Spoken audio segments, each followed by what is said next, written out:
être ce soir sur un thème très très important. J'aimerais vraiment que tu puisses me donner d'abord ta foi, tu me donnes ton cœur et tu me donnes tes oreilles. Alléluia. Amen. Alors, je sais que fin de Dieu et dis à Dieu de te parler. Peu importe la manière dont Dieu peut te parler, peu importe de quelle manière Dieu peut véhiculer son message, je veux que tu d'abord te connectes en esprit avec moi. Alléluia. Amen. Yes. Yes. Dis avec moi, yes. Yes. Dis avec moi, yes. Yes. Dis avec moi, chef. Jésus. Dis avec moi, chef. Jésus. Dis avec moi, chef. Jésus. Acclame d'abord pour toi, acclame pour Dieu, acclame pour la puissance de Dieu, Amen. acclame pour le roi des rois. Donc l'acclamation n'est pas pour toi. Amen. Si quelqu'un ne t'entend pas, tu n'es pas en train d'acclamer pour quelqu'un. Tu acclames pour quelqu'un tu acclames pour le Seigneur de Dieu et le Dieu de Dieu. Alléluia. Amen. Tu acclames pour le Seigneur Jésus-Christ. Lui qui t'a permis d'être là. Lui qui t'a permis de respirer, d'entendre, de te réveiller ce matin. C'est la personne dont tu dois acclamer, pas pour un homme. Alléluia. Alors, quand tu entends l'autre côté là-bas, acclame encore plus fort pour le roi. Amen. Yes. Gloire à Jésus-Christ. Éternel Dieu de gloire, je suis parti pour partager ta parole. Je ne suis non plus seul, Seigneur. Je suis avec Dieu. Seigneur, je te donne mon corps comme un instrument entre tes mains, afin de véhiculer ta semence, afin de véhiculer ta parole, afin que, Seigneur Dieu de gloire, ta parole puisse apporter la liberté dans la vie de quelqu'un, afin que ta parole puisse délivrer une personne, que ta parole puisse sauver. Père éternel, Dieu de gloire, je ne sais pas de quelle manière quelqu'un est rentré ici. Je ne sais pas quel est le problème de la personne. Je ne sais pas quelle est la situation de la personne. Je ne sais pas ce que la personne traverse. Mais toi, tu sais le problème de la personne. Toi-même, tu sais la situation de la personne. Toi-même, tu sais la difficulté de la personne. À ma Père, je te prie ce soir et ce matin que tu viennes de délivrer une personne, apporter la solution, la restauration, la transformation, Seigneur, de toutes les personnes qui sont venues t'apporter, Père éternel, ce matin, leurs problèmes. La Bible dit que tu as dit dans ta parole, venez à moi, vous tous êtes fatigués et chargés, et je vous donnerai du repos. Alléluia. Accorde du repos à toutes les personnes qui sont là cette heure, qui ne veulent pas te charger et te prier au nom de Jésus-Christ. Acclame pour la prière. Amen. Alléluia. Gloire à Jésus-Christ. Alors, c'est quoi je voudrais t'entendre ce matin. Et pendant que j'étais à la maison, le Seigneur m'a permis de pouvoir partager sur ce thème très, très, très important. Alléluia. Amen. Alors, je voudrais que tu puisses me donner d'abord ta foi. Tu me donnes ton cœur, tu me donnes aussi tes oreilles. Alléluia. Amen. Que tu sois attentif à la parole qui sera certainement véhiculée ce matin. Que le Seigneur parle à ton cœur. Que le Seigneur puisse t'édifier ce matin et t'encourager ce matin. Alléluia. Amen. Nous allons ouvrir d'abord notre Bible dans le livre de Jean, chapitre 5. Et nous allons faire une longue lecture d'abord de la parole de Dieu. Alléluia. Amen. Jean, chapitre 5. Le pianiste n'a pas été là aujourd'hui.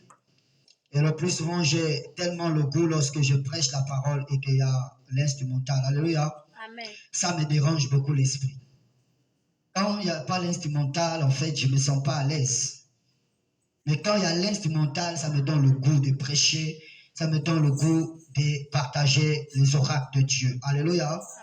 Alors, je disais que nous allons rapidement lire notre Bible dans le livre de Jean, chapitre 5. Et nous allons commencer à lire à partir de notre verset 1. Jean chapitre 5, verset 1, je crois que nous aurions certainement une longue lecture. Alléluia. Amen. Alors, dans notre livre de Jean chapitre 5, à partir de notre verset 1, la Bible nous dit ceci. Après cela, il y eut une fête des Juifs. Jésus monta à Jérusalem. Or, à Jérusalem, près de la porte des brebis, il y avait une piscine qui s'appelait en hébreu Beth-Sada. Alléluia. Amen. Qui a 5 portiques. Sur ces portiques étaient couchés un grand nombre de malades, des aveugles, des boiteux, des paralytiques, qui attendaient le mouvement de l'eau. Car un ange du Seigneur descendait de temps en temps de la piscine, dans la piscine, et agitait l'eau. Et celui qui y descendait, le premier, après que l'eau avait été agitée, était guéri, quelle que soit sa maladie. Là se trouvait un homme malade depuis 38 ans. Jésus l'ayant vu coucher et sachant qu'il était malade depuis longtemps, lui dit, veux-tu être guéri? Le malade lui répondit, Seigneur, je n'ai personne pour me jeter dans la piscine quand l'eau est agitée et que pendant que j'y vais, un autre descend avant moi. Lève-toi, lui dit Jésus, prends ton lit et marche. Aussitôt cet homme fut guéri. Il prit son lit et marcha. C'était le jour du sabbat. Les Juifs dirent donc à celui qui avait été guéri, c'est le sabbat. Il ne t'est pas permis de porter ton lit. Il leur répondit, celui qui m'a guéri m'a dit, prends ton lit et marche. Ils lui demandaient, qui est l'homme qui t'a dit, prends ton lit et marche? Mais celui qui avait été guéri ne savait pas de qui c'était, car Jésus avait disparu de la foule et qui était en ce lieu. Depuis, Jésus le trouva dans le temple et lui dit, voici tu as été guéri et ne pêche plus, de peur qu'il ne t'arrive quelque chose de pire. Cet homme s'en alla et annonça aux Juifs que c'était Jésus qui l'avait guéri. C'est pourquoi les Juifs poursuivaient Jésus parce qu'il faisait ces choses le jour du sabbat. Acclame la parole de Dieu. Acclame la parole, acclame la parole. Amen. Amen. Yes. Alors ce soir, j'aimerais vous entretenir sur un thème que j'ai intitulé le vaccin contre le péché. Alléluia. Amen. Bien-aimés, on doit prêcher cela dans nos églises. On doit parler de cela dans nos églises. Alléluia. Amen. Parce qu'il est probablement important que nous puissions annoncer l'évangile de Dieu dans sa totalité. Alléluia. Et ce soir, le Seigneur me met à cœur pendant que j'étais en train de chercher la face de Dieu. Dieu pouvait me parler de ce thème parce que c'est une maladie dans cette nation, une maladie de plusieurs personnes. Alléluia. Dieu va vous entretenir ce soir par le thème que j'ai intitulé le vaccin contre le péché.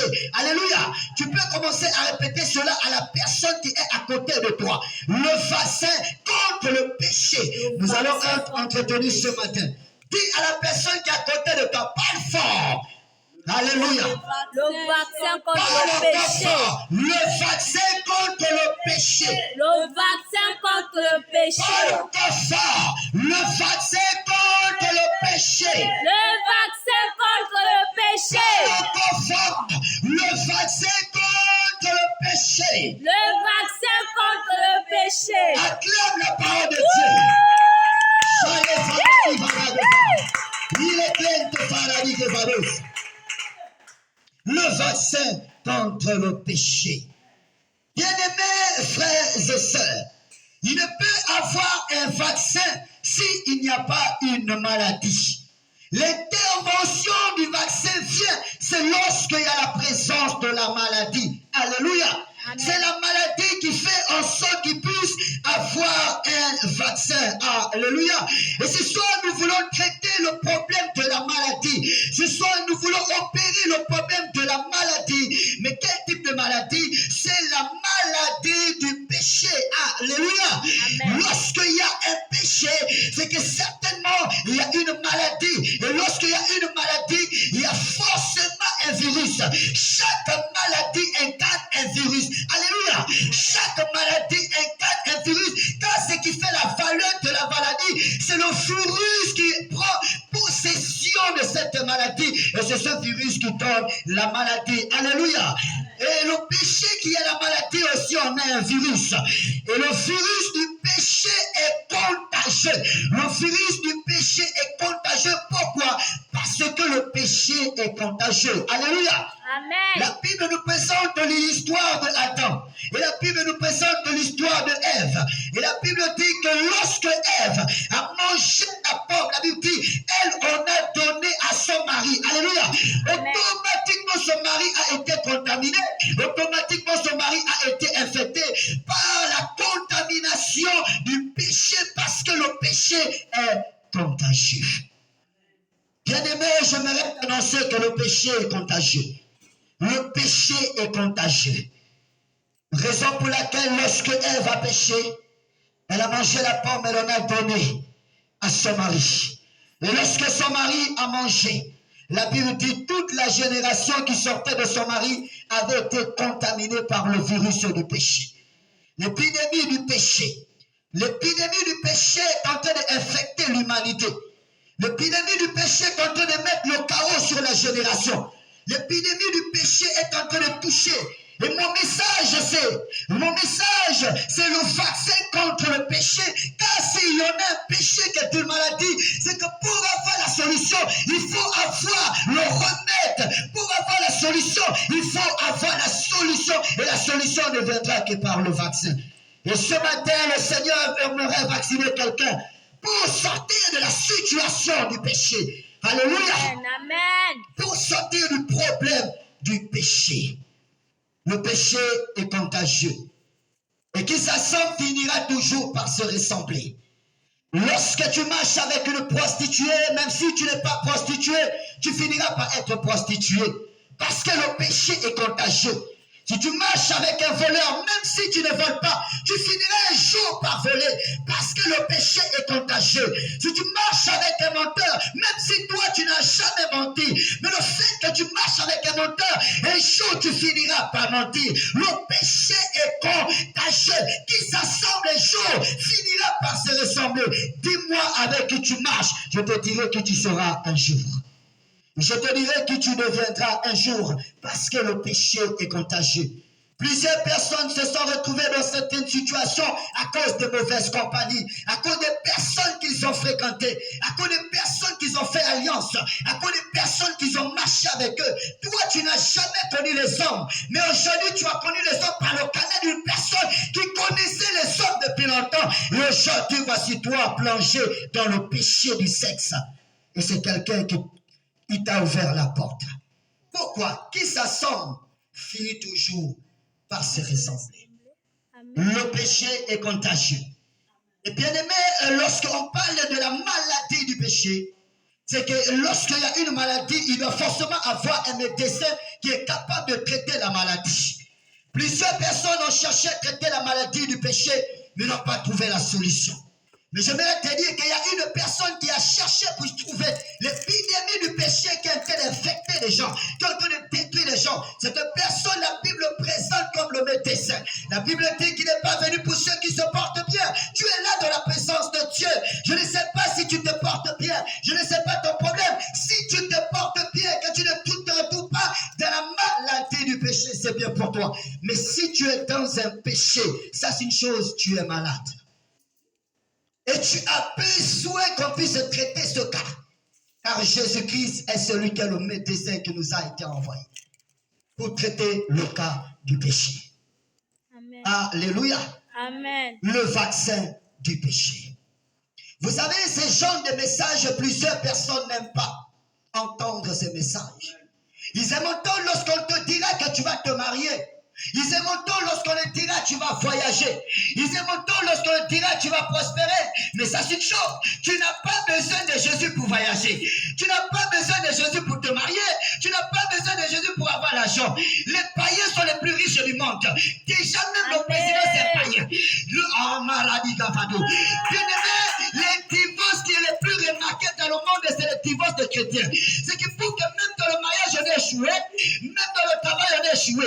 Et si tu viens à l'église pour le travail, le mariage, ça c'est une chose. Tu peux avoir le travail, le mariage, toutes ces choses sans Jésus. Parce que les païens travaillent, les païens voyagent, les païens se marient, les païens enfantent, les païens vont partout. Ils n'ont pas Jésus. Pourquoi? Ils donnent la pluie pour les injustes et les justes. Ils bénissent tout le monde, mais la différence, ils n'ont pas Jésus. Amen.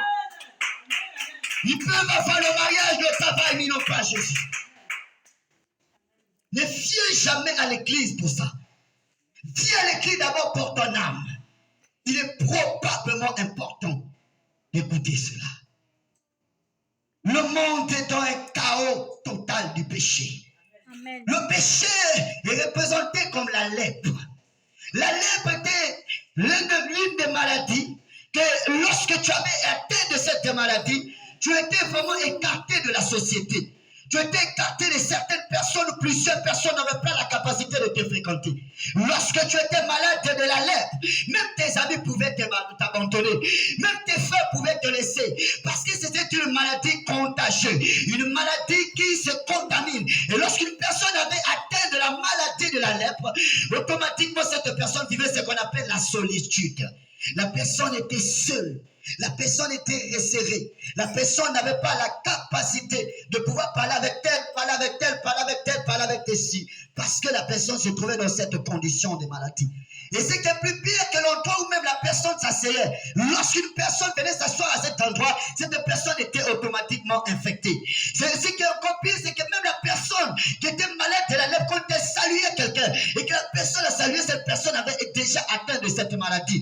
Donc c'était une maladie qui empêchait la fréquentation. C'est tellement les amis avaient abandonné cette personne parce que la personne était malade de cette maladie. La famille avait abandonné, la société, les frères et sœurs avaient abandonné parce que la personne était atteinte de cette maladie de la lèpre. Pourquoi la lèpre est le symbole de péché et le péché est contagieux. Le péché est contagieux. Faites très attention parce que plusieurs de nous sommes rentrés dans des choses dont nous ne savions pas. Mais à cause des personnes qui pratiquaient des choses et que nous avons fait l'amitié avec ces personnes, nous nous sommes retrouvés dans les mêmes conditions de vie de ces personnes. À cause de quoi? À cause du péché qui est contagieux et nous avons été contaminés de ce péché. Dis Amen à la parole. Amen. Même si la parole ne te plaît pas, bien-aimé, c'est la vérité. Le monde est malade. Le peuple de Dieu est malade. Et ce qui est encore plus grave, c'est que la maladie du péché se trouve même à l'église. Il y a plusieurs personnes dans l'église qui sont malades du péché. L'église qui est censée apporter la solution. L'église qui est censée délivrer les gens. Mais dans les églises, il y en a plusieurs personnes qui se retrouvent dans la maladie du péché, mes frères. Je vous dis la vérité.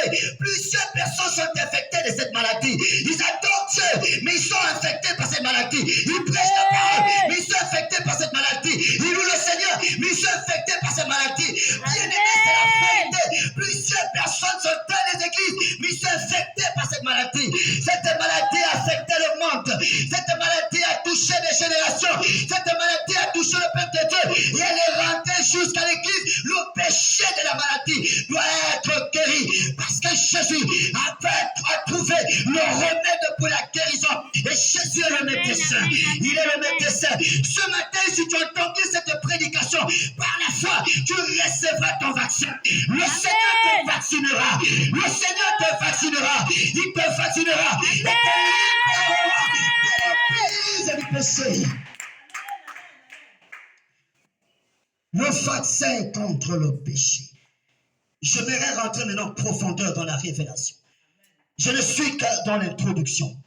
Lorsque nous lisons ce livre de Jean, où je lis Jean 5, bien aimé, plusieurs personnes ont prêché ce verset. Plusieurs prédicateurs ont enseigné ce verset. Mais Dieu m'a ouvert les yeux profonds dans ce verset. J'aimerais vraiment que les écailles tombent de tes yeux lorsque tu vas entendre cette prédication. J'aimerais vraiment que si tu te retrouves dans une condition de péché et que tu te retrouves dans la présence de Dieu, je ne sais pas quel est le péché qui te fait pleurer, le péché mignon, où à chaque fois que tu retombes dans ce même péché, tu pleures même dans le secret. Mais Dieu est en train de te dire, il y a un remède. Il est le médecin. qui a trouvé la solution pour traiter le cas de ses péchés. Amen. Et aujourd'hui, si tu entends bien cette prédication, tu recevras la délivrance et tu seras vacciné ce matin. Alléluia. Amen. Lorsque nous lisons ce texte de Jean chapitre 5, la Bible est en train de présenter une piscine. Et la Bible dit que cette piscine-là avait 7 portiques. Et la Bible dit que toutes les personnes qui étaient malades, qui avaient la capacité de passer par ces portiques, la Bible dit, avaient été guéries lorsque l'ange montait et descendait et agitait l'eau. Automatiquement, lorsqu'une personne s'est plongée dans cette piscine, cette personne recevait la guérison, cette personne recevait la transformation, cette personne recevait la solution du problème qui l'amenait. Alléluia. Amen. Mais ce que j'aime dans la Bible, bien-aimé, je vais te donner la révélation de la parole profonde de ce verset. Alléluia. Ce que j'aime dans la Bible, c'est que la Bible a cité les types de maladies. Nous allons lire rapidement la parole. La Bible dit, après cela, il y eut la fête des Juifs. Jésus monta à Jérusalem. Or, à Jérusalem, près de la porte des brebis, il y avait une piscine qu'on appelait en hébreu Bethsada, qui a 7 portiques. Alléluia, dit 7 portiques. 7 portiques. Dis avec moi 7 portiques. 7 portiques. Sous ces portiques était couché un grand nombre de malades. Maintenant, regardez. La Bible dit un grand nombre de malades. La Bible dit des aveugles, des boiteux, des paralytiques qui attendaient le mouvement de l'eau. J'aime la précision de la Bible. La Bible a précisé qu'il y avait un grand nombre de malades. Mais la Bible a précisé quel type de maladie qu'ils avaient. La Bible dit parmi tous ces hommes qui étaient possédés de ces maladies, la Bible dit qu'il y avait 1 des boiteux, il y avait 2 des aveugles, et il y avait 3 des paralytiques. Donc la Bible a cité les conditions de maladie de ces gens. Alléluia. La Bible a précisé leur maladie. Mais lorsqu'on descend plus bas, on voit une autre personne qui est malade dans la Bible ne précise pas sa maladie. La Bible dit seulement que cet homme était malade pendant 38 ans. Pendant 38 ans. Mais quelle est la maladie? On ne peut pas traiter une maladie sans connaître l'origine de la maladie. Si tu es malade du sida, je ne peux pas traiter le sida si je ne détecte pas si c'est le sida. Si je te donne un remède qui n'est pas identique à ton problème, je risquerai d'aggraver ta maladie, je risquerai d'affecter de plus en plus ta maladie. Pourquoi?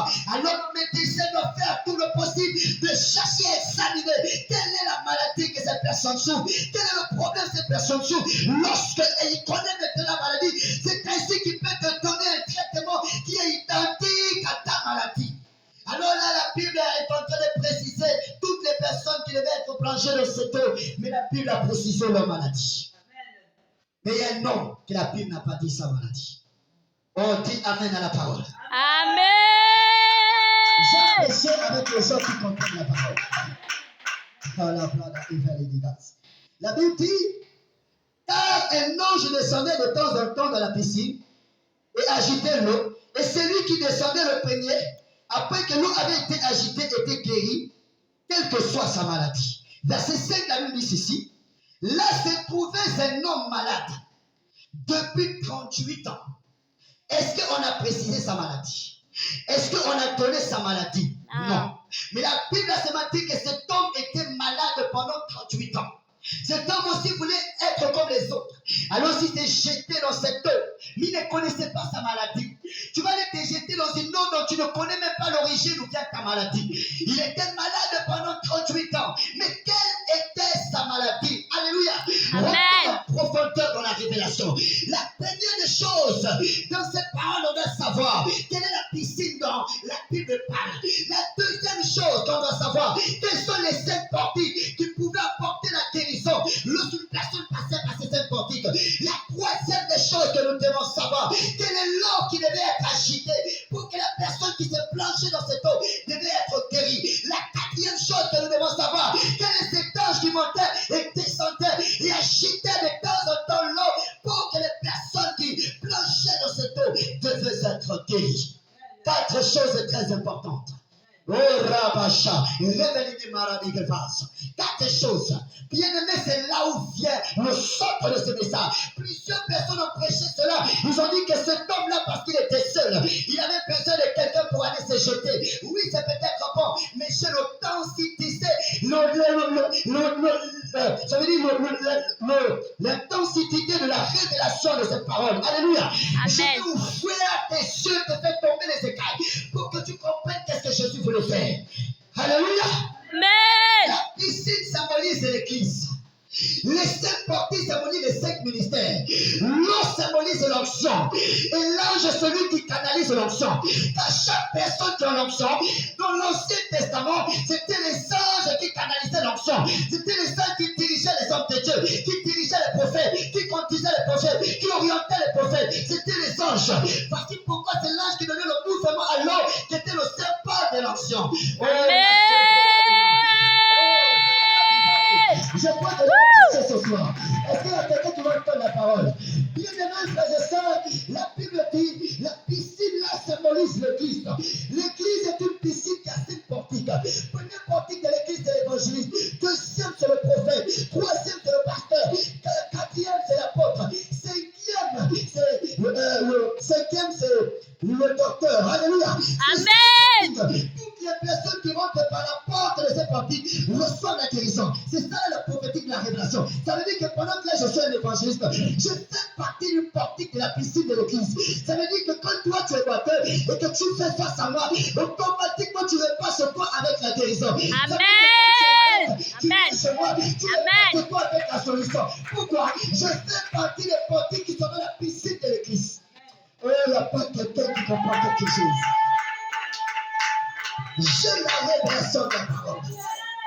Il y a le deuxième portique qui est l'apôtre. Toutes les personnes qui passaient par cette portique, la Bible dit avaient été guéries. Ça veut dire que toute personne qui rencontrait soit parmi les 5 portiques qui symbolisent les 5 ministères recevait sa guérison. Si tu rencontrais un pasteur, tu devais recevoir ta guérison. Si tu rencontrais un apôtre, tu devais recevoir ta guérison. Amen, si tu amen, amen, docteur, amen. tu devais recevoir ta guérison. Si tu rencontrais un prophète, tu devais recevoir ta guérison. Parce que c'est les 5 portiques qui conservent la piscine de l'église. L'église était une piscine qui a 5 portiques. L'église est une piscine qui a 5 portiques.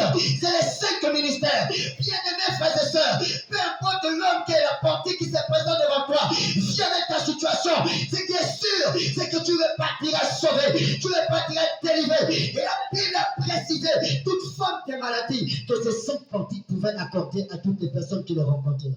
Amen. Ne méprise jamais un homme de Dieu. Ne méprise jamais un prophète. Ne méprise jamais un pasteur. Ne méprise jamais un évangéliste. Ne méprise jamais un apôtre. Ne méprise jamais un docteur. Car ils font partie des 5 portiques du ministère de l'église qui est la piscine. Et l'eau symbolise l'onction. Ces 5 portiques-là, ils sont l'eau de l'onction. La Bible dit que celui qui croit en moi, des fleuves d'eau jailliront des fossés. La personne qui fait jaillir les fleuves d'eau, c'est le Saint-Esprit. Alors que dans la nouvelle alliance, nous ne sommes pas conduits par les anges.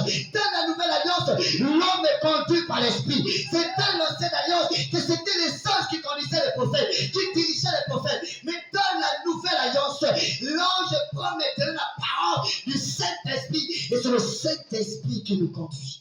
Amen. L'Esprit du Seigneur est sur moi, car il m'a oint. C'est lui qui fait agiter l'eau qui se trouve en l'homme de Dieu. Et quand l'homme de Dieu véhicule la parole, c'est l'un des portiques de la piscine. Et quand tu rencontres ton Dieu, automatiquement tu reçois la guérison. Automatiquement tu reçois la restauration, la transformation. Pourquoi? C'est l'un des portiques. C'est lui plutôt des portiques. Alléluia. Amen. Mais je ne suis pas encore rentré en profondeur. Là, la Bible est en train de préciser les maladies que ces 5 portiques pouvaient guérir. La Bible dit les boiteux.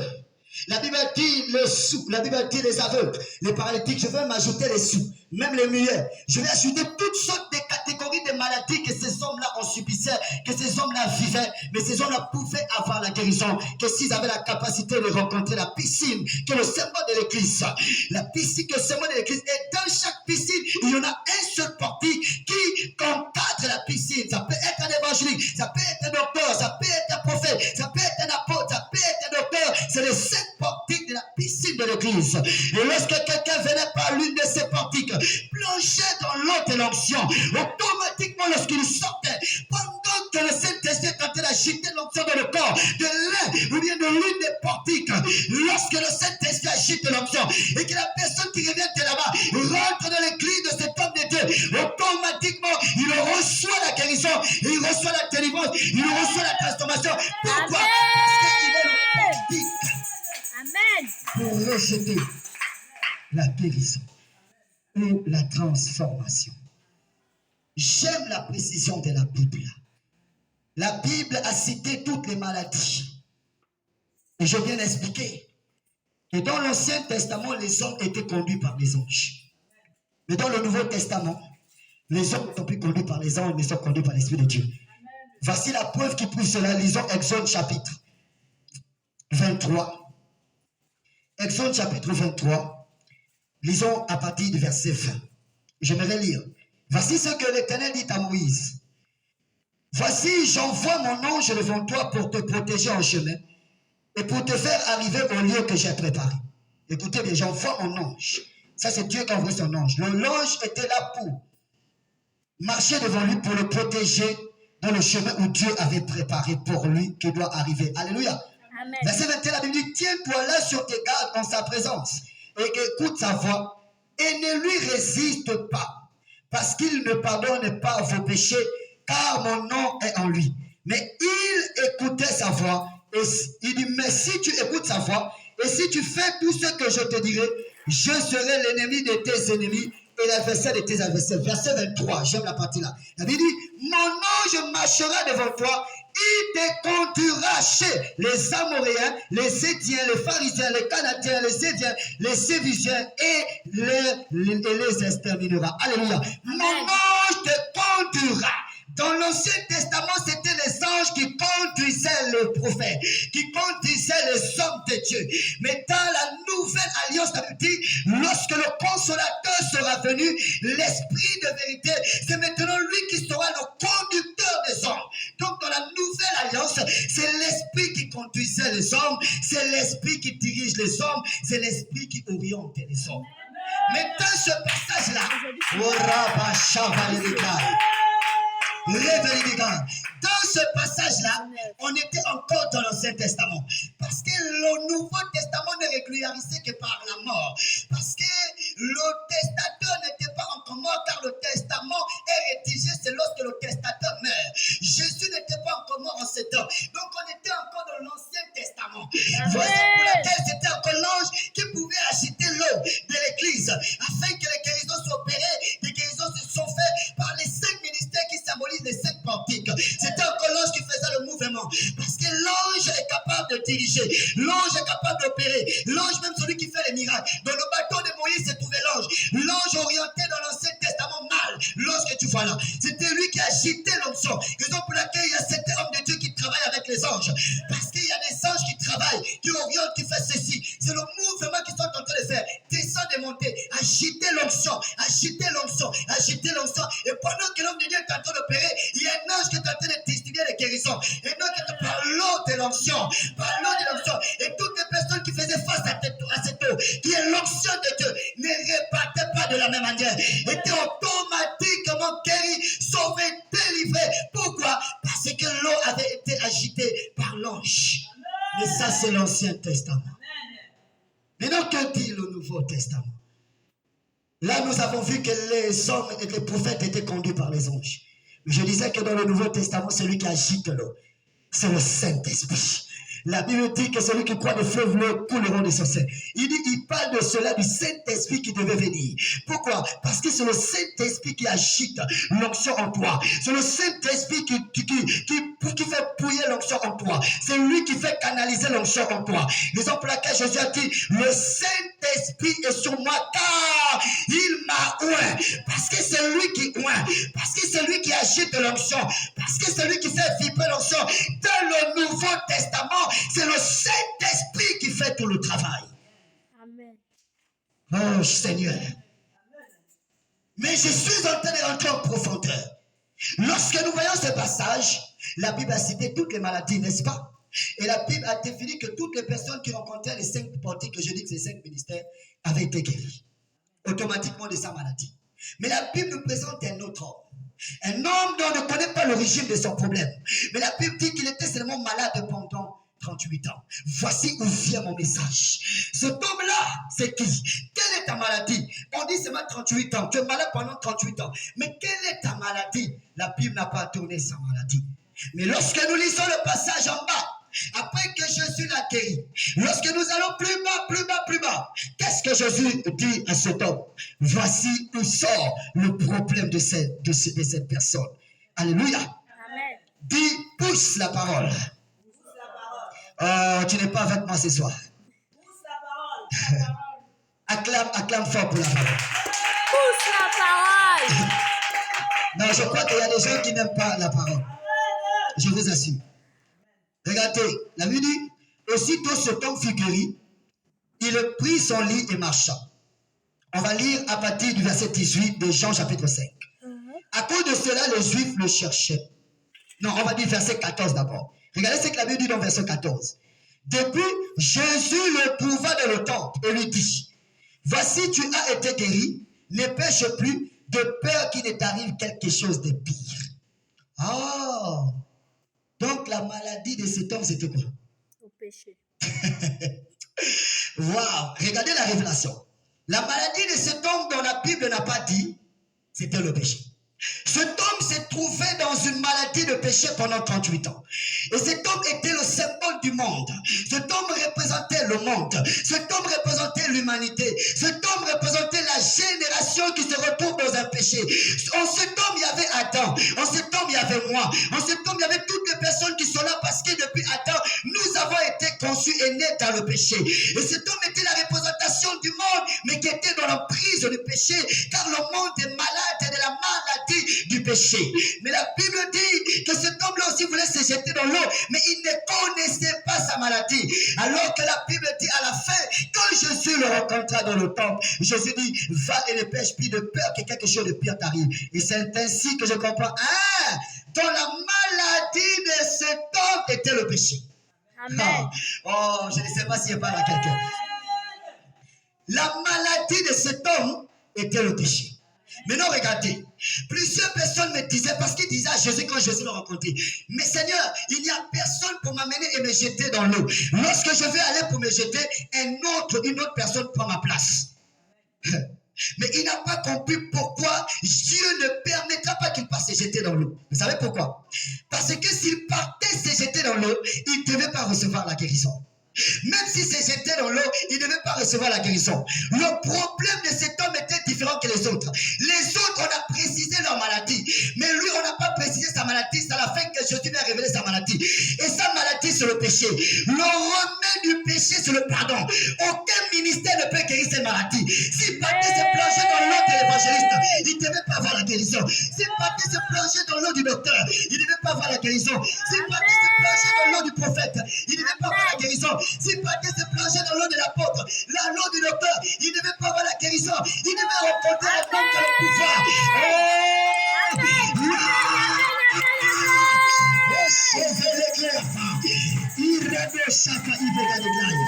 Raison pour laquelle il n'a pas compris pourquoi Jésus l'empêchait d'aller se plonger dans l'eau. Parce que Jésus savait qu'aucun ministère ne peut apporter la guérison de ce problème. La seule personne qui avait le remède, c'était Jésus. La seule personne qui connaissait l'épidémie de cette maladie et qui avait le remède pour résoudre cela, c'était Jésus. Mais cet homme voulait aller se plonger dans l'eau. Il ne savait pas que là-bas, aucun homme n'a la capacité de résoudre son problème. Tant qu'il ne rencontre pas le Messie, tant qu'il ne rencontre pas Jésus, même s'il rencontre l'ange, je te rassure, aucun ange ne pardonne du péché. Même si l'homme venait agiter l'eau, il ne devait pas être guéri. Aucun homme ne pardonne du péché. Même s'il rencontrait le Saint-Esprit, parce que je disais, dans la nouvelle alliance, l'ange est représenté par l'Esprit. Même s'il rencontrait le Saint-Esprit, aucun esprit ne pardonne du péché. Amen. Le Saint-Esprit ne pardonne pas du péché. Maintenant, les 5 ministères, qui sont les 5 politiques. Vous avez vu un prédicateur, un pasteur pardonner le péché. Raison pour laquelle aucun prophète n'a traité ce cas. Tous les prophètes sont venus. Les Moïse, les Abraham, tous ont voulu traiter ce cas, mais aucun prophète. Pourquoi? Parce que toute personne se retrouvait dans la même situation. Moi qui te parle là, moi aussi je pêche. Comment je peux pardonner un péché si moi-même je me retrouve dans un péché? Donc ce qui veut dire qu'aucune personne ne pouvait apporter la solution contre cette maladie. Amen. Si seulement cette personne lui rencontrait Jésus. Amen. Il dit à Jésus, Jésus, je vais me jeter dans l'eau. Mais il n'y a personne pour m'aider. Il n'y a personne pour me secourir. J'aimerais te dire que l'ange ne pardonne pas le péché. On va avoir la confirmation que l'ange ne pardonne pas le péché. Parce qu'il est probablement important de lire la Bible avec la confirmation. Alléluia. Amen. Regardez ce que la Bible dit dans le livre toujours de Exode 23. À partir de notre verset 21. Regardez. La Bible dit, tiens-toi sur tes gardes. Et à sa présence, il parle de l'ange qui devait conduire Moïse. Il dit, écoute sa voix, ne lui résiste point, parce qu'il ne pardonne pas le péché. L'ange ne pardonne pas le péché. Deuxième chose, c'est le Saint-Esprit. Parce que dans la Nouvelle Alliance, l'homme est dirigé et conduit par le Saint-Esprit. Le Saint-Esprit aussi ne pardonne pas le péché. Lisons. Lisons rapidement Marc chapitre 3. Il est gloire des femmes. J'aime quand on prend la parole parce qu'il est probablement important de lire la parole. Alléluia. Amen. Il est pour Marc chapitre 3, à partir du verset 28. Oh, dis, Seigneur, j'aime ta parole. Seigneur, j'aime ta parole. Seigneur, j'aime ta parole. Seigneur, j'aime ta parole. Waouh. Marc chapitre 3, verset 28. Voilà. Voilà. Non. On va prendre Luc d'abord. Luc chapitre 5 d'abord. J'espère que vous prenez cela. Il est important. Oh, bien vous ne prenez pas ce message. Luc chapitre 5, verset 17. 5, verset 17.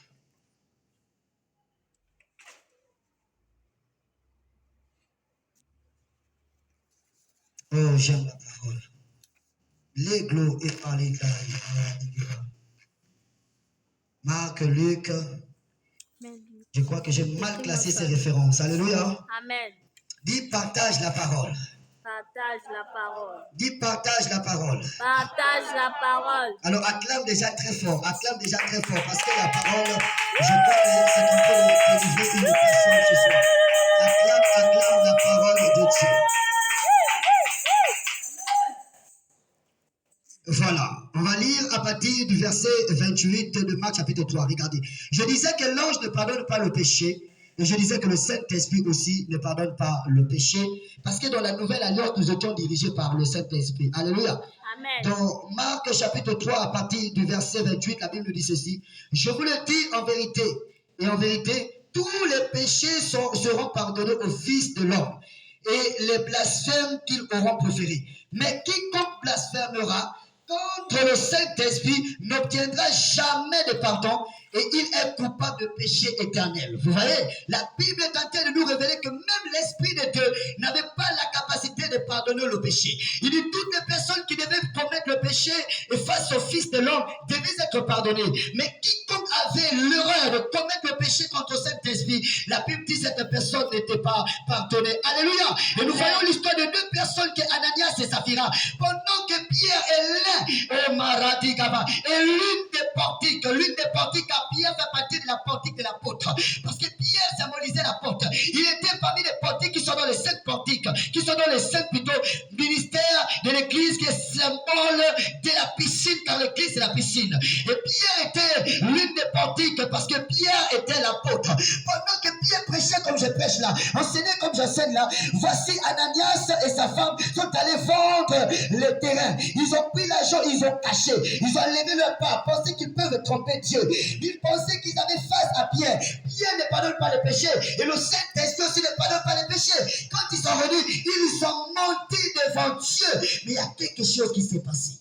Ils pensaient qu'ils montaient devant Dieu, alors qu'ils montaient devant le Saint-Esprit, qui ne pardonne pas. On a lu ça, le péché. Regardez, Actes des Apôtres, regardez ce que Pierre dit. Bien-aimé, il est probablement important d'écouter cela. Le Saint-Esprit ne pardonne pas les péchés. Le Saint-Esprit ne pardonne pas les péchés. L'ange ne pardonne pas les péchés. Les 5 ministères ne pardonnent pas les péchés. Et eux, ils pensaient que le fait qu'ils devaient mentir devant Pierre, ils pensaient que c'était Pierre qui était là, alors que ce n'était pas Pierre. Dis Amen à la parole. Amen. Actes des Apôtres, chapitre 4. Oh Seigneur, parle à ton peuple. S'il y a quelqu'un qui se retrouve dans cette condition, bénédiction. Seigneur, accorde à personne le vaccin de la délivrance, le vaccin de la guérison, car c'est toi qui as le vaccin éternel de gloire.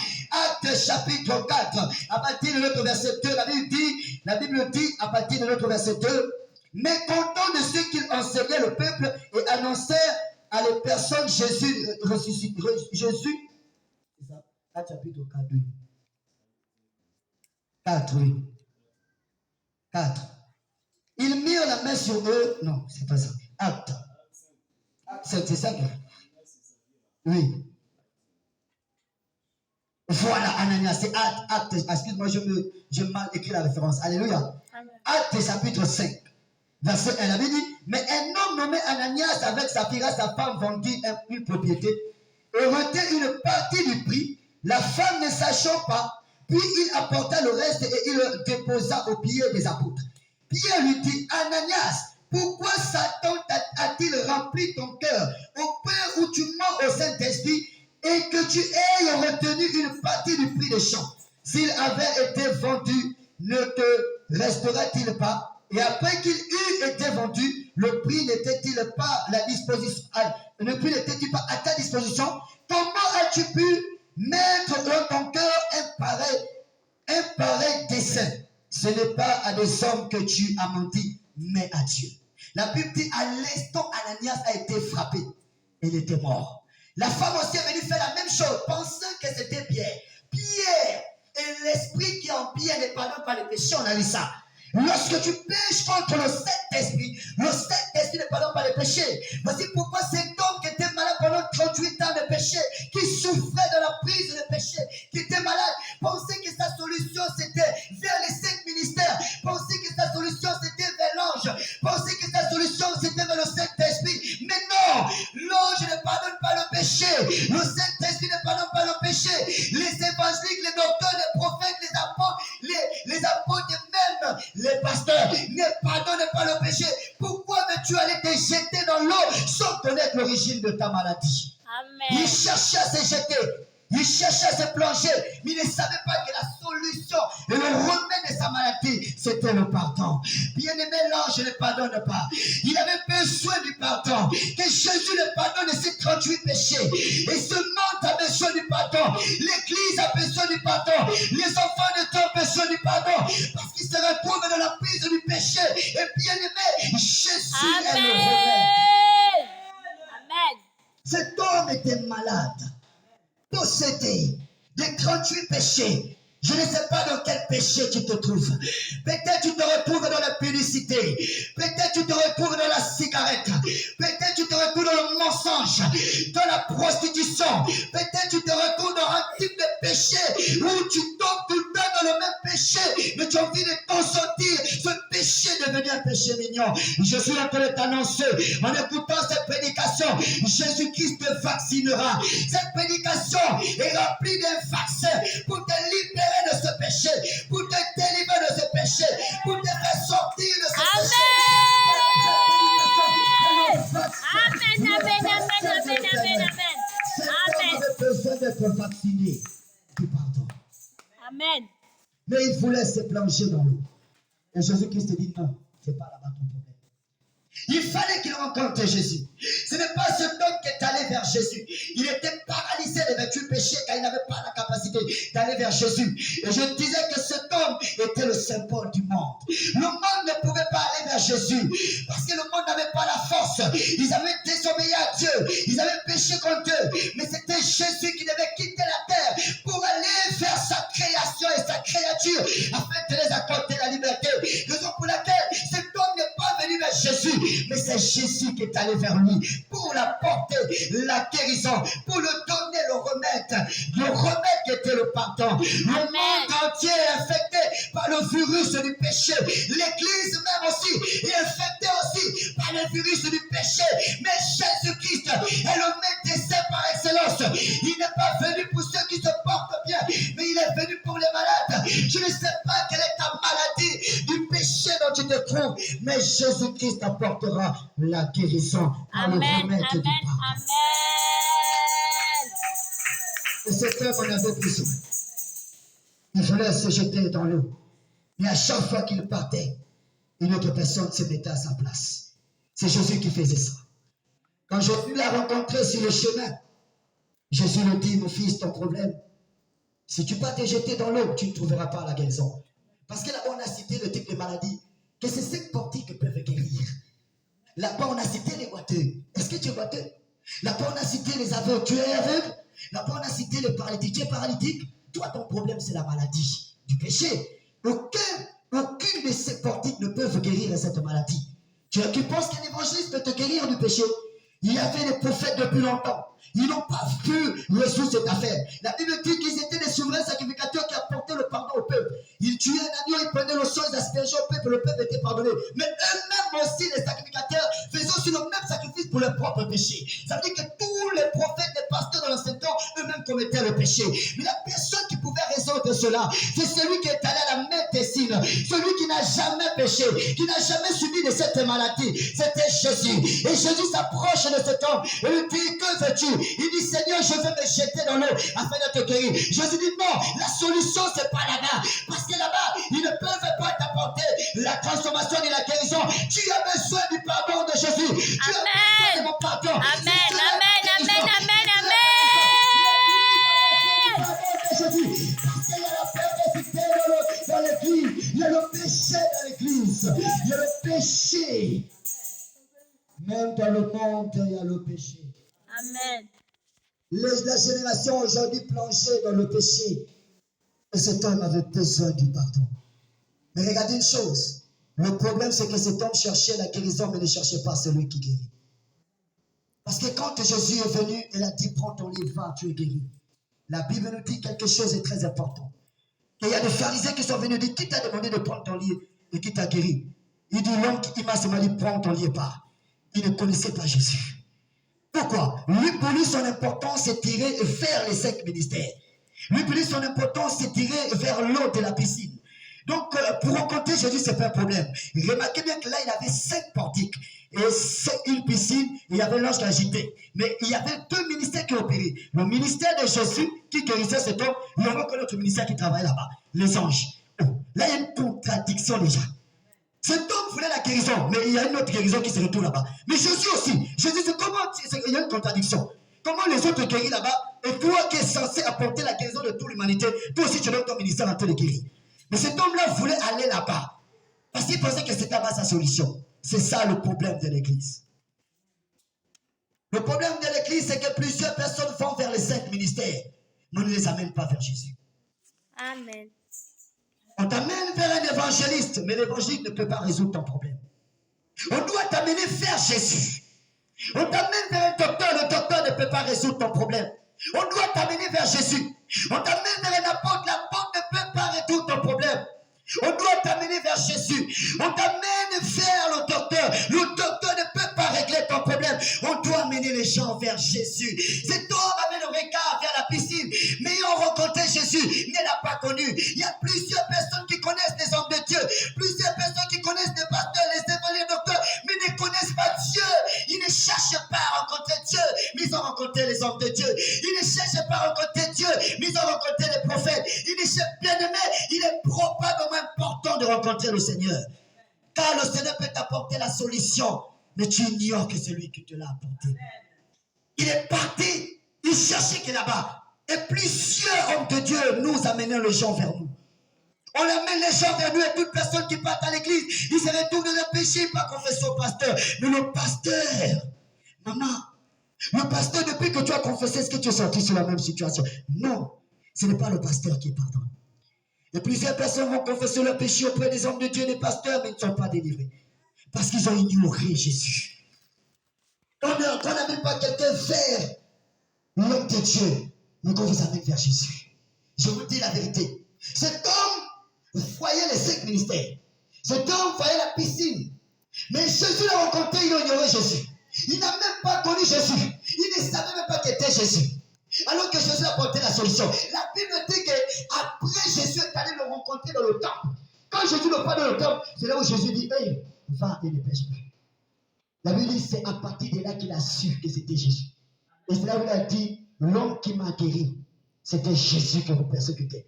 Donc Jésus l'avait guéri, mais il ne comptait pas. Pourquoi? il partait pour la guérison, pas pour celui qui guérit. Il partait pour recevoir que Jésus ne pas le connaître. Pas avoir une alliance avec lui, une relation avec lui. Bien-aimé, il y a certaines guérisons où les hommes n'ont pas la capacité de résoudre. C'est la guérison du péché. Amen. Le monde est infecté par le virus du péché. L'épidémie du péché a détruit le monde, a détruit la génération, a détruit, bien-aimé, même l'église. Bien-aimé, quelqu'un peut chanter la chorale, se trouve dans le péché. Quelqu'un peut intercéder, là, se trouve dans le péché. Quelqu'un peut prêcher la parole, se trouve dans le péché. Ce n'est pas parce qu'il prêche la parole qu'il identifie que tu es saint. Non, nous sommes dans la maladie du péché. On a besoin du remède de Jésus. On a besoin du vaccin de Jésus. Et c'est le pardon. Et cet homme avait besoin de cela. Que Jésus puisse me pardonner. Il voulait aller se jeter dans l'eau. Jésus a dit, laisse, c'est pas là-bas la solution. C'est moi la solution. La solution du monde entier, c'est le pardon de Jésus. La solution du péché, c'est le pardon de Jésus. Amen. Il faut que Jésus te pardonne. Jésus a fait dire à quelqu'un, je ne sais pas dans quelle maladie du péché tu te retrouves. Bien-aimé, Jésus est capable de t'apporter la solution par la guérison du pardon. Et cet homme en avait besoin. Toutes les maladies étaient citées. Mais sa maladie, c'est après que Jésus lui dit, va. Jésus dit, va et ne pêche plus. De peur que quelque chose de pire t'arrive. J'aimerais annoncer à un frère, à une soeur, à quelqu'un qui est ici, que va et ne pêche plus. Jésus est en train de dire, s'il puisse y avoir quelque chose de pire qui pourra t'arriver, va et ne pêche plus. Je ne sais pas dans quel péché tu te retrouves. Si c'est la masturbation, va, ne pêche plus. Tu te retrouves dans la pornographie, va, ne pêche plus. Tu te retrouves dans le mensonge, va, ne pêche plus. Tu te retrouves dans la publicité, va, ne pêche plus. Tu te retrouves dans la franc-maçonnerie, dans la sorcellerie, dans l'occultisme, dans la tradition pleine. Dieu te dit, va et ne pêche plus. Amen. De peur que quelque chose de Amen. va et ne pêche plus. Je suis en train d'annoncer à quelqu'un que ta maladie a une solution. Chaque maladie, on a une solution. Chaque maladie, on a une solution. Et Jésus a examiné la maladie comme le coronavirus, où plusieurs personnes cherchaient le traitement. Les prophètes ont venu chercher le traitement de la maladie, du péché, ils n'ont pas pu. Moïse est venu, il n'a pas pu. Abraham est venu, il n'a pas pu. Tous les prophètes n'ont pas pu. Ils cherchaient à savoir quel est le virus là. C'est quoi on cherche, comme on cherche le coronavirus. Quel est le remède du coronavirus. C'est comme ça qu'ils cherchaient. Mais la solution se trouvait en Jésus. Jésus est le médecin. Il est la seule personne qui a cherché et qui a trouvé que le monde est là. Besoin de la guérison. Et la guérison, Jésus savait que c'était le remède du pardon. Amen. Le remède du pardon. Alors Jésus te dit ce matin, c'est tellement tu te retrouves dans un péché que tu tombes tout le temps et parfois tu pleures. Tu te retrouves dans un péché mignon où tu ne peux pas t'en détourner. Tu te retrouves dans un péché, peut-être c'est la colère, la haine, la jalousie. Je ne sais pas quel est ton péché. Peut-être c'est la prostitution où tu couches avec les hommes en dehors du mariage. C'est un péché. Mais je suis en train de t'annoncer ce soir que Jésus est en train de te dire qu'il est la seule personne qui peut t'accorder le pardon et te permettre de sortir de ce péché. Lorsque Jésus est venu devant cet homme, il a dit va et ne pêche plus. Les scribes des pharisiens ont commencé à poser la question, mais on ne fait pas ça le jour du sabbat. On ne fait pas ça. Bien aimé, Jésus prise même le sabbat lorsqu'il veut créer la solution et apporter la guérison sur la vie d'une personne. Il y avait une autre personne qui était malade de la même maladie. La Bible l'appelle le paralytique. Deux hommes l'apportaient pour l'amener vers Jésus. On le faisait rentrer sur la voiture. Et quand on l'amenait vers Jésus, Jésus-Christ te dit, tes péchés te sont pardonnés. Voici les scribes et les pharisiens qui se lèvent et disent, non, qui t'a dit que toi tu peux pardonner le péché? Tu es fou. La seule personne qui est capable de pardonner le péché, c'est Dieu seul. Toi tu es qui? Il ne savait pas que tu es Jésus. Et Jésus lui répondait, lequel est osé de dire tes péchés te sont pardonnés? Vous lui dites, prends ton lit et va. Il dit, c'est pour que vous sachiez que le Fils de l'homme a le pouvoir sur la terre de pardonner tout péché. Donc Jésus est en train de dire que je suis celui qui pardonne le péché. L'ange ne peut pas pardonner, l'Esprit ne peut pas pardonner, les 5 ministères ne peuvent pas pardonner le péché. Mais Jésus-Christ est la seule personne à la croix qui a dit Père, Amen.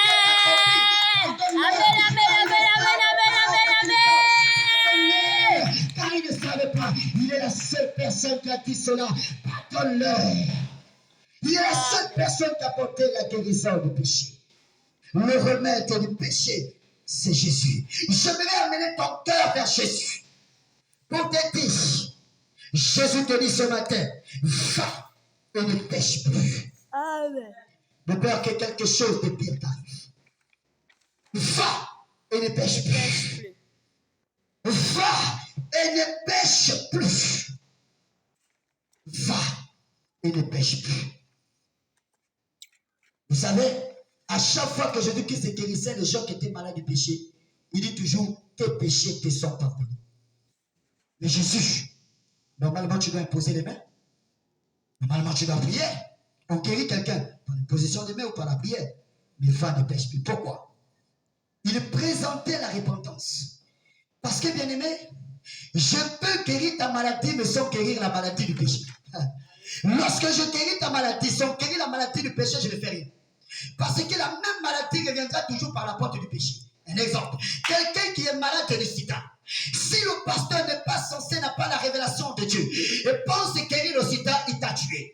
Parce qu'il va te guérir de la maladie du sida, mais il ne t'a pas guéri de la maladie du péché. Ce qui fait en sorte que tu as ramassé le sida par la prostitution, mais la maladie serait guérie, et tu continueras toujours à te prostituer, parce que la maladie était guérie, mais la prostitution n'a pas été guérie. Ce qui fait en sorte que le pasteur va prier, l'évangile va prier, le docteur va prier, et tu seras guéri du sida.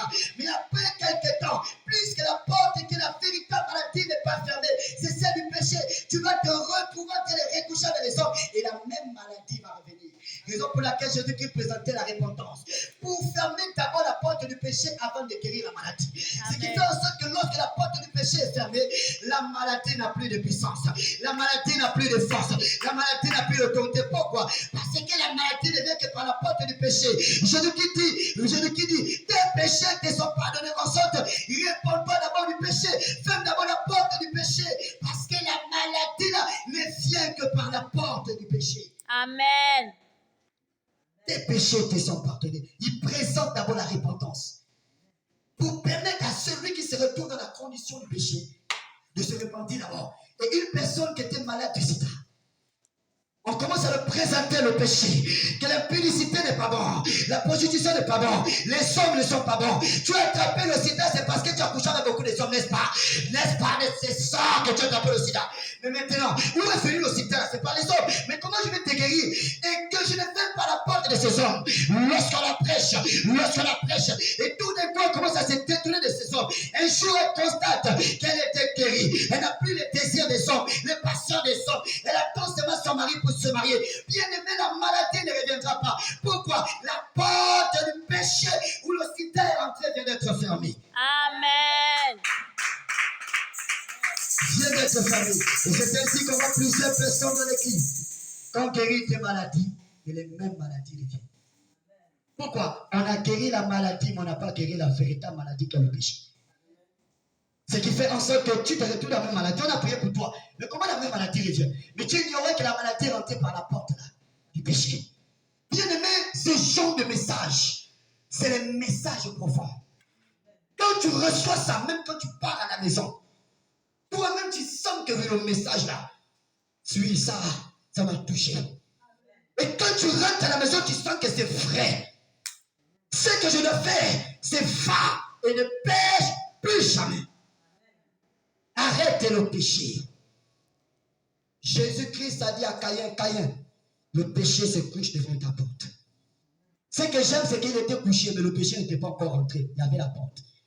Le corps représente la maison. Et la porte de la maison, c'est le cœur. Et la seule personne qui a la clé d'ouvrir la porte, c'est toi. Et Jésus dit à Caïn, Caïn, c'est toi qui as les clés. Le péché, il est couché devant la porte. Il n'est pas encore entré. Il est rien que couché. Petit, dormi. Maintenant, Caïn, comme il pense que ce que Dieu dit est fou. Comme je suis en train de te dire que le péché est en train de se coucher devant ta porte. Lui s'amusait. Il pensait que c'était la blague. Il a ouvert la porte un peu pour laisser un peu le péché se dégueter. La Bible dit que quand le péché a fait l'ouverture, le péché est rentré. Et voilà Caïn qui serait toujours en train de tuer son frère Caïn. Le péché n'était que couché devant ta porte. Toi-même, tu as pris les clés. Il a cogné. Coco, s'il te plaît. L'impudicité dit, Coco, ma soeur, si tu as envie de coucher avec les hommes. L'impudicité, l'adultère, le vol, le braquage. Oui, la cigarette. Il cogne devant la porte. Coco, frère, soeur. Il est en train de cogner devant la porte. À toi seulement de prendre les clés. Je dis, bon. Vous essayez de quitter. Mais il a la tête, et toi, tu peux tomber dans le péché. Après, tu dis, oh, Seigneur. Après, tu vas pleurer dans le secret. Seigneur, j'ai déjà encore péché, le même péché. Seigneur, oh, mais Dieu t'a dit qu'il était seulement devant la porte. Tu avais la capacité de ne pas ouvrir la porte, de laisser rentrer. De dire jamais, je ne te laisse pas, pour me détruire ou me ranger. Le péché se couche devant la porte. Dominant sur cela. Cet homme n'avait pas la capacité que le péché avait dominé sur lui. Il se retrouvait avec 38 péchés. Couché, il n'avait pas la capacité. Il cherchait à aller se plonger. Mais Jésus a dit non, c'est pas ça le problème. Tu as besoin du pardon. Maintenant, regardez une chose. Je vais terminer par là.